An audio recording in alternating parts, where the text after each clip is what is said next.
Hello, আসসালামু আলাইকুম guys. এই লোকের বিষয়ে কি কথা বলে একটু মন দিয়ে শুনে যাবেন সবাই প্লিজ। আর ভিডিওটা কেউ স্কিপ করবেন না। আল্লাহর উপর ভরসা রাখবেন, আল্লাহ আপনাকে সাকসেস করবে। দেখেন, আমেরের জীবনে অনেক বড় স্বপ্ন ছিল। সে হজ করতে যাবে, সে কাবাগর তাওয়াফ করবে, এটা তার স্বপ্ন ছিল। এবং গত পরশুদিনই তার হজের ফ্লাইট ছিল। সে যখন এয়ারপোর্টে আসলো, পাসপোর্টে নিরাপত্তাজনিত কিছু সমস্যার কারণে তাকে একটু দাঁড় করিয়ে রাখা হলো। সমস্যার সমাধান যখন হলো, তাকে যখন ছেড়ে দেওয়া হলো, তখন আসলে অনেক দেরি হয়ে গেছে। কারণ আমেরের সাথে অন্যান্য যে হজ যাত্রী তারা এতক্ষণে বিমানে উঠে গেছে এবং বিমানের দরজা ভিতর থেকে বন্ধ করে দেওয়া হয়েছে। তখন সেই এয়ারপোর্টের অফিসাররা সে পাইলটের সাথে কথা বললো, পাইলটের সাথে যোগাযোগ করলো, পাইলটকে বলল যে দেখেন, একজন হজ যাত্রী নিরাপত্তাজনিত কিছু সমস্যার কারণে বিমানে উঠতে একটু দেরি হয়ে গেছে, তাকে একটু বিমানে উঠিয়ে নেন। সে বিমানে উঠতে পারে নাই। তখন পাইলট স্পষ্ট বলেছে, যেই বিমানের দরজা একবার বন্ধ হয়ে গেছে সেই বিমানের দরজা দ্বিতীয়বার কারোর জন্য আর খোলা হবে না। কথা বলে পাইলট বিমানটা আকাশে ফ্লাই করলো। সেই অফিসাররা তখন আমেরকে বুঝাইতেছে, দেখো বিমান তো চলে গেছে, তুমি আর যেতে পারবে না, তুমি বাড়িতে চলে যাও, নেক্সট টাইমে তুমি হজে যাওয়ার জন্য ট্রাই করো। তখন সে আমাদের মুসলিম ভাই, সে হজ যাত্রী, সে কি বলেছে জানেন? সে বলেছে, আমি আমার রবের উপর পরিপূর্ণ তাকওয়া রাখলাম, আমি আমার রবের উপর পরিপূর্ণ আস্থা রাখলাম, আমি হজ করেই বাড়িতে ফিরবো, হজ না করে আমি বাড়িতে ফিরবো না। কথা বলে সে এয়ারপোর্টে দাঁড়িয়ে রইল। ঠিক কতক্ষণ পর সেই বিমান থেকে এয়ারপোর্টে মেসেজ করা হলো যে বিমানের ভিতরে যান্ত্রিক সমস্যা দেখা গিয়েছে, খুব ইমার্জেন্সি বিমানটা সেই এয়ারপোর্টে ল্যান্ড করতে হবে। বিমানটা যখন এয়ারপোর্টে ল্যান্ড করা হলো, যান্ত্রিক যে ত্রুটি, এই ত্রুটিগুলো যখন সমস্যা সমাধান করা হচ্ছে, তখন সেই অফিসাররা সেই পাইলটের সাথে কথা বলেছে যে দেখেন, কোনোভাবে এই যাত্রীটা একটু নেওয়া যায় কিনা। সে তো হজ করার উদ্দেশ্যে বাড়ি থেকে বের হয়েছে, সে তো বাড়িতে যেতে চাচ্ছে না, হজ না করে তাকে একটু নিয়ে নেন।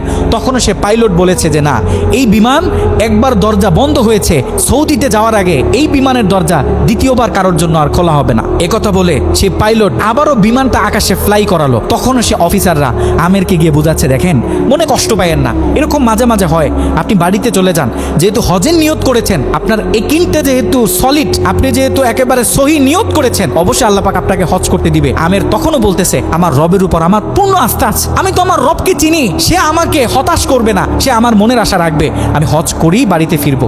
কথা যখন বলতেছে, এর ঠিক কিছুক্ষণ পরে আবারও সেই বিমান এয়ারপোর্টে মেসেজ করলো যে বিমানের ভিতরে এখন আগের চেয়ে বেশি কিছু যান্ত্রিক ত্রুটি দেখা গিয়েছে, বিমানটা আকাশে ফ্লাই করতেছে না, বিমানটা এমার্জেন্সি আবার এয়ারপোর্টে ল্যান্ড করতে হবে।